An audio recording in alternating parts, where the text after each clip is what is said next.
kosinusni izrek. Se pravi, sinusni in kosinusni izrek sta zapoljubni trikotnik in zdaj smo pri kosinusnem izreku. Kosinusni izrek se uporablja v vsakem trikotniku, ni važno, kakšen je. In pa, kaj je dobrega pri tem je, da uporablja vse tri stranice pa en kot. Se pravi, kadar je kakršnakoli kombinacija, da iščemo recimo eno stranico, podane imamo pa dve druge pa en kot, ali pa kadar imamo vse tri stranice pa iščemo kakšen kot v trikotniku, takrat je kosinusni izrek dober za uporabo. Pravi, lahko si napišete naslov kosinusni izrek, uporaba v poljubnem trikotniku.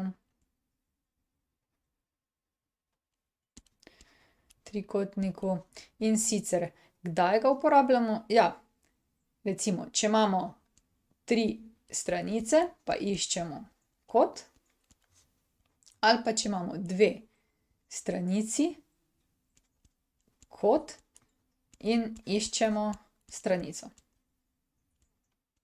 Se pravi, uporabljamo ga takrat.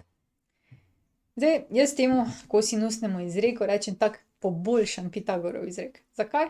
Zato, ker mu je zelo podoben. In treba je edino paziti, da ali vzamemo pravo tisto mero oznak, drugače pa vedno nasproti tiste stranice, katere gledamo kot, s tisto začnemo. Na primer, takole bom izrekla zdaj A, B, C, stranica B, A, C, pa kot alfa, beta, gama. Se pravi, če mi pogledamo kosinusni izrek za kot alfa, potem vedno začnemo tak izrek s stranico, ki je nasproti tega kota. Se pravi z A-jem. In zdaj, če pogledamo, kaj je kosinusni izrek za A, ja, tak bi bilo, kot da bi bila A glavna hipotenuza v Pitagorovem izreku. Se pravi, začnemo A na kvadrat je B na kvadrat plus C na kvadrat. Zdaj pa, ker to ni popolnoma Pitagorov izrek, pa malo popravimo, jaz temu rečem. Stranico A imate samo na tej strani. Tukaj na desni nastopata samo B pa C, pa ker je kosinusni izrek, še kosinus kota nasproti te stranice. Se pravi, damo zdaj minus 2BC krat kosinus kota alfa. Se pravi, malo smo popravili. S tisto stranico, ko začnemo, ostane na tej strani, potem pa, tako da bi napisali Pitagorov izrek, pa ga malo popravimo. Minus 2 krat BC krat kosinus alfa. Če bi recimo to naredili z stranico B, potem bi rekli, kot beta je tisti, ki bo noter, in nasproti tega bo stranica B. Se pravi, B na kvadrat je. Zdaj pa napišemo Pitagorov, tako kot če bi bila B glavna, ne? Sta preostali dve, A na kvadrat plus C na kvadrat. Zdaj pa popravimo.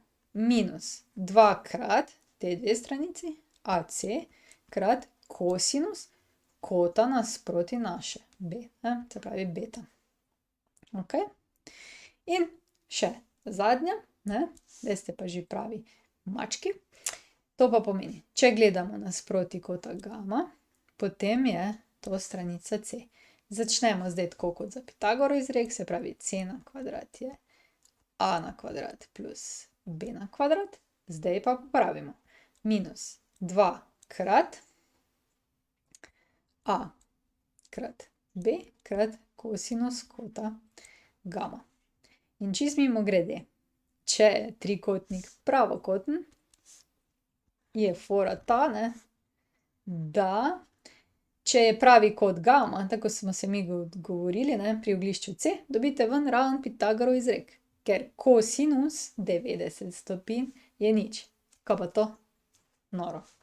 Se pravi, da se tudi v pravokotnem trikotniku to izide in še več, ta kosinusni izrek potrdi Pitagorov izrek, kar pomeni, da je to top izrek. To je tako kot Pitagorov, samo boljši, ker je v poljubnem trikotniku, ne. Top izrek. Iz tega dobite Pitagora. Kitajci, Pitagorov, matematik, to bi se čudili.